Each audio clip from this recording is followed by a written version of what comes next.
چار چوتھا عمل نفلی نماز کہ جب بھی آپ وضو کرو غسل کرو، رات دن کسی بھی وقت آپ وضو کرو یا غسل کرو تو 2 رکعت نماز ادا کر لیا کرو،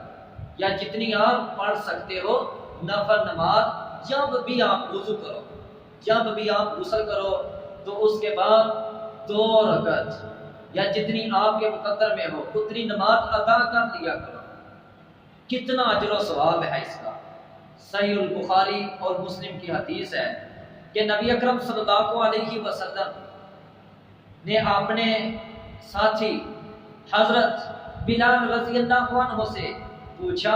جب اللہ کے رسول معراج پہ گئے تھے، معراج کے سفر میں جب جنت کی سیر کی تو رسول اللہ صلی اللہ علیہ وسلم اپنے آگے آگے کسی کے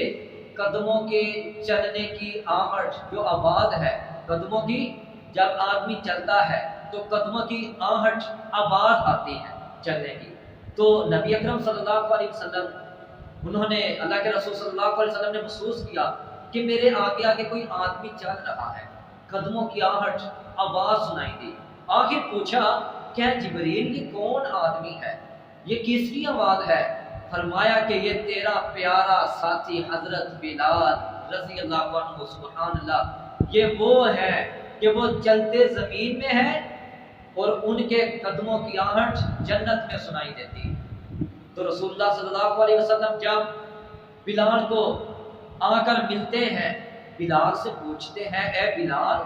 مجھے بتلا کہ تو اسلام کے اندر کون سا عمل جو زیادہ امید رکھتے ہوئے وہ عمل کرتا ہے، کون سا عمل ہے بلال تو کرتا ہے،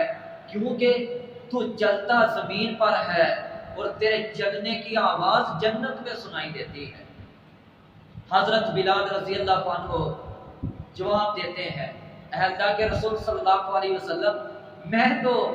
اتنا کوئی خاص عمل نہیں کرتا، ہاں لیکن جب بھی وضو کرتا ہوں، دن کے وقت یا رات کے وقت جب بھی وضو کرتا ہوں یا غسل کرتا ہوں، جتنی میرے مقدر میں ہوتی ہے میں نماز ادا کر دیتا ہوں، یعنی کہ وضو اور غسل کے بعد میں 2 رکعت یا جتنی مجھے اللہ ہمت دے، جتنی میرے مقدر میں ہو میں اتنی نفل نماز ادا کرتا ہوں۔ اس لیے مجھے اور آپ کو بھی چاہیے کہ جب ہم وضو کریں، جب ہم مسجد میں آئیں، پہلے 2 رکعت نفل نماز ادا کریں، یا جب بھی ہم وضو کریں غسل کریں تو 2 رکعت، صرف 2 رکعت نفل نماز ادا کر لیا کریں۔ انشاءاللہ اللہ آپ کو بڑا اجر عطا فرمائیں گے۔